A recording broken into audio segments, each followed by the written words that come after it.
All right, and this is a message for the collective for this second half of June or so. We're tuning in to see for the divine masculine, divine feminine, what are some focal points for us as we move forward? What could be helpful for us to be aware of to sort of maybe ease some of the stressors and to increase the clarity at this time? Because with the retrograde energy, it can feel a little bit cloudy. Things can feel like it's not necessarily full steam ahead, go time. Things can feel a little clunky. And so this reading is to help us to clarify what we can do in that meantime. So for the collective mental space, we have the Eight of Pentacles, which is the card of work and ritual. And with the Eight of Pentacles, this is what is something tangible that you can do to move some of the cloudy mental energy and allow for things to feel a little bit more clear and outlined. So this really speaks to like creating lists and checking off or crossing off tasks as you get them done. It's a good time to write down the things that you need to do instead of just trying to keep it all in your head. Because with the Mercury retrograde, there can be sort of these like foggy or like missed sort of cues, things like that. It's easier than it is during other times of the year to forget something or miss a step. And so this is a great reminder of like, how do I take better charge of my day, of my week, of my plans and intentions? Writing it out in a list, checking things off, putting it on your notes on your phone. It's also going to relieve some of that mental chatter. Additionally, I really like incorporating ritual to help us to feel more grounded at this time, because it can feel like certain spiritual practices aren't fitting, yet something that's very physical, simple, practical might be comforting at this time. I think of like candle work, where you take a prayer candle with the glass around it and write a few intentions right on that glass and use a Sharpie marker. As you light that candle, whenever you light that candle, it's like you're reminding yourself of your current intentions. So find the rituals that resonate with you, that are simple and straightforward. It doesn't have to be overly complicated, especially at this time. When we tune into the heart space, we have the beautiful Sun card. This is like a welcoming of illumination of the heart space. So yes, the heart space receives beautiful energy, and it also puts out that same energetic imprint. And so we want to really allow for clearing and liberating of any heaviness that's in the heart space. And this is feeling like when you finally take that deep sigh of relief because you know what's true for you. That's what this energy feels like, and that's where we're heading into as we head into the summer, into August, into that Lionsgate portal of 8-8. There's a more of a lightening and an illumination of the heart space. So allow yourself to extend that energy outward as much as possible, and this can be done through breath work, through focused intentional breathing, meditation, speaking affirmations, even just tapping in and tuning into your heart center and asking it, what is true for me in this now moment, because that heart will never lie. Another helpful technique with expanding that heart space is actually imagining it lighting up like a big sun and radiating outwards.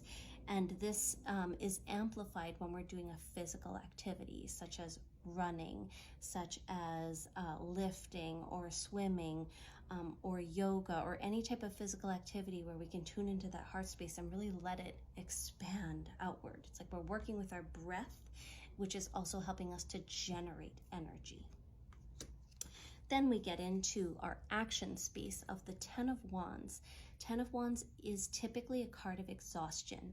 It is a card saying you have come a very long way. There has been a lot that you have carried, and you may feel weary at this time, and that's okay. The reminder here is to ask for support and to put down whatever's heavy and no longer needs to be carried.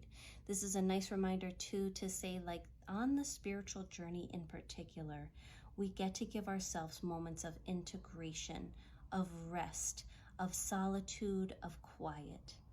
And in those moments, we're doing something very active which is we are processing all of that which we have been working on, working towards, focused on.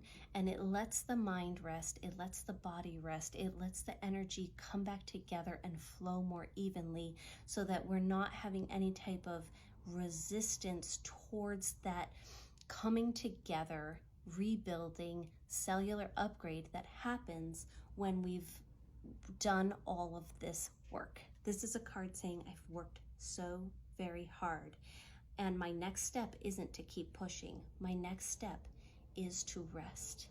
My next step is to integrate, to take a moment and acknowledge how far I've come, instead of seeking the next lesson, the next class, the next thing that I need to do to make myself better. You are perfect as you are, and you are changing at this time. And so allowing for that change to happen in your cocoon, as you're metamorphosizing, allowing for that change to happen is an action step of itself.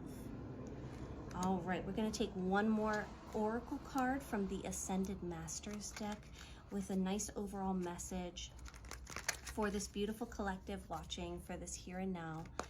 What do we have? All right. All right, mother, wife, sister, daughter, Lady Nada. So Lady Nada oversees heart awakening. So this is very much in line with what's happening with the collective's heart space.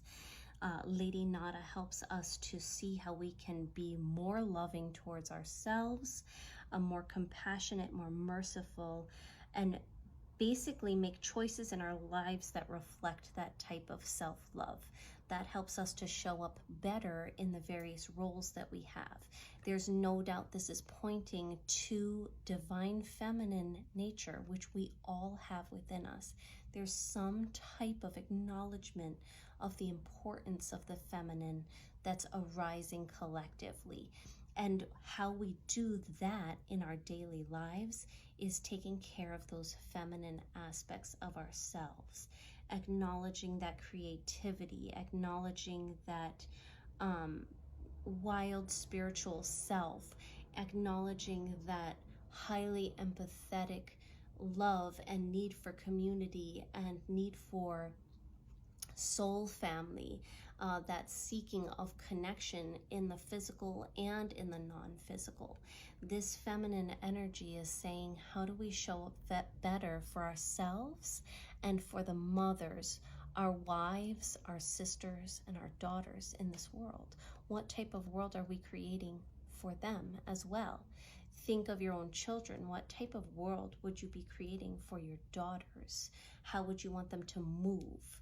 Would you want them to extend themselves to the point of exhaustion? Or would you indicate it's a good time to rest, integrate, and once you feel ready, move on to the next task?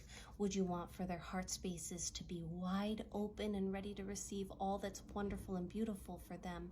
Or would you say they need to close it off and be super protective and limit their ability to love, or that there's something wrong in the way that they love? Would you tell them to give up on their dreams and their goals and that rituals are silly? Certainly not. So this is a great reminder of how the feminine is at work here, how the feminine can be better nourished. And if you feel interested in doing so, look into Lady Nada, because her gifts, her level of consciousness that she brings to this planet is so timely in terms of us all having a mass heart awakening. Thank you.